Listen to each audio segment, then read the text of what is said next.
못하셔가지고 이렇게 노골적으로 윤석열 후보를 지지했고 또 윤석열 후보를 당선시키기 위해서 어마어마한 활동을 했다는 말씀을 저한테 안 하셨어요. 근데 오늘 좀 처음 알았습니다. 사실 이번 대통령 당선의 가장 큰 지지 세력이 우리 기독교계였습니다. 그런데 사실은 대형 교회 목사님들은 노골적으로 대놓고 이렇게 지지를 못했거든요. 그런데 무슨 배짱으로 용기로 이렇게 하셨는지 제가 아까 화보를 보면서 깜짝 놀랐습니다. 이거 대통령도 지금 모르고 계시거든요. 제가 뵙고 우리 정기총연에서 얼마만한 노력을 기울였고 활동을 했는지에 대해서 제가 소상히 보고를 드리도록 그렇게 하겠습니다. 근데 우리나라 이제 무슨 뭐 한기총이 있고 한교총이 있고 또 한교련이 있더라고요. 또 중소교단 모임에 한교련이 있는데 한교련은 그 한국교회연합 명의로 언론에 광고를 내서 윤석열 후보를 지지한다라고 했습니다. 근데 이렇게 정기총련에서도 이런 식으로 노골적으로 선거운동을 한 걸 정말 처음 알았습니다. 정말로 감사를 드립니다. 그리고 윤석열 대통령께서는 어떻게 하든지 간에 이 망가진 대한민국을 정상화하려고 굉장히 노력을 기울이고 있습니다. 여러분들 다 아시다시피 대한민국의 정체성은 자유민주주의, 시장경제, 그리고 한미동맹입니다. 그런데 지난 문재인 정부 5년 동안에 자유민주주의도 망가졌고 시장경제도 망가졌고 한미동맹은 거의 붕괴 직전에 이르렀습니다. 우리 윤석열 대통령이 여러분들의 도움으로 대통령이 당선되자마자 바이든 대통령이 대한민국에 날아왔습니다. 왜 날아왔겠습니까? 이제 대한민국이 미국과 동맹으로서의 역할을 제대로 할 수 있다라고 판단했기 때문에 대한민국에 제일 급하게 날아간 겁니다. 그래서 그 한미 군사동맹을 기술동맹, 가치동맹으로 격상을 시켰습니다. 그리고 윤석열 대통령께서 취임사에서 자유를 27번 외쳤습니다. 왜? 민주당 5년 동안에 우리 헌법에 규정되어 있는 자유민주주의에서 자유를 빼겠다 그랬습니다. 자유를 빼면은 북한식의 인민민주주의도 가능한 것이고 사회민주주의도 가능한 것 아니겠습니까?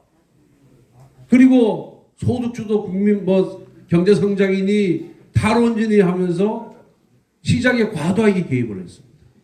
윤석열 대통령께서는 관주도가 아니라 민간이 주도하는 민간에서 경제활력을 불어넣는 경제성장을 이루겠다. 이렇게 방침을 정했습니다. 그래서 비로소 자유민주주의, 시장경제, 한미동맹 이 세 개의 정체성을 바탕으로 대한민국 호가 이제 진군을 하기 시작했습니다. 그런데 다 아시다시피 대통령 권력만 바뀌었습니다.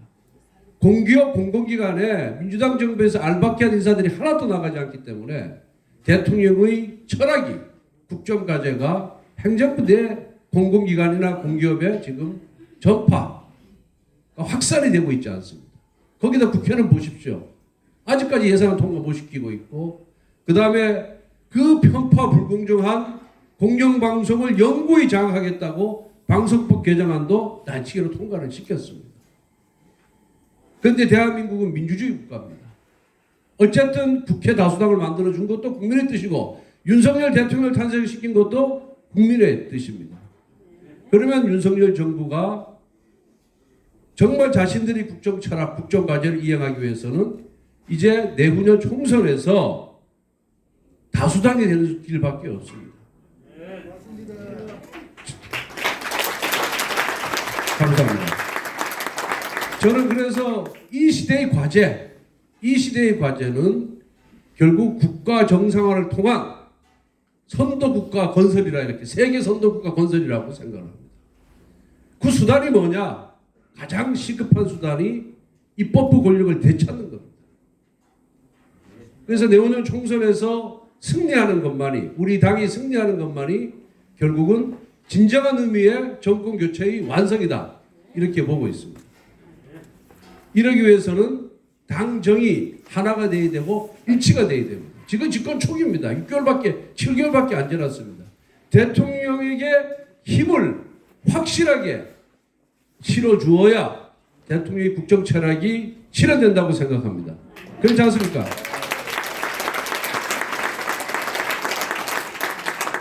그래서 우리 당사 회의실에 가면은 세 분의 사진이 걸려 있습니다. 우리 보수에서 좀 더 넓게 하면 중도 보수에서 탄생시킨 대통령 세 분이 이승만 대통령, 박정희 대통령, 그리고 김영삼 대통령의 사진이 걸려 있습니다. 왜 그렇느냐? 이승만 대통령은 건국의 아버지고 자유민주주의와 시장경제라는 우리 헌법 틀을 만든 겁니다. 이를 통해서 우리가 고속성장을 할 수가 있었습니다. 그리고 한미 군사동맹을 체결한 대통령이 이승만 대통령입니다. 그러니까 앞에서 말씀드린 대한민국의 정체성을 만든 분이 이승만 대통령이기 때문에 걸어놨습니다. 두 번째 박정희 대통령은 뭐 두말할 필요가 없을 정도로 이 자리에 계신 분이 더 잘하실 겁니다. 대한민국 근대화의 산업화의 주역이고 헐벗고 굶주린 대한민국을 부자 나라로 만들 수 있는 토대를 만드십니다. 세 번째 YS 대통령은 산업화 바탕 위에서 민주화를 이룩한 분입니다. 그래서 이 세 분의 사진을 걸어놨다는 것은 뭔 얘기냐? 그 세 분의 대통령이 그 시대의 시대적 과제를 제대로 파악했고 제대로 실현을 했기 때문에 오늘날의 대한민국이 존재한다. 그런 말씀입니다.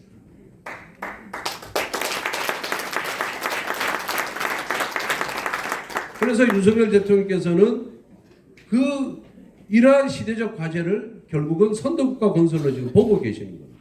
그래서 자유민주주의를 더 공고히 하고 시장경제를 더 활발히 하고 한미동맹을 더 굳건하게 해가지고 대한민국을 세계의 대한민국으로 우뚝 솟게 만들겠다는 것이 대통령의 국정 철학입니다.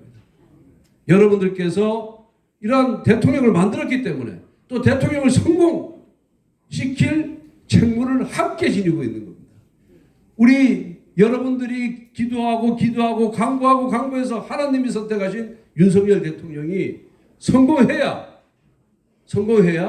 여러분들의 판단과 기도가 옳았다는 것이 증명되는 거 아니겠습니까?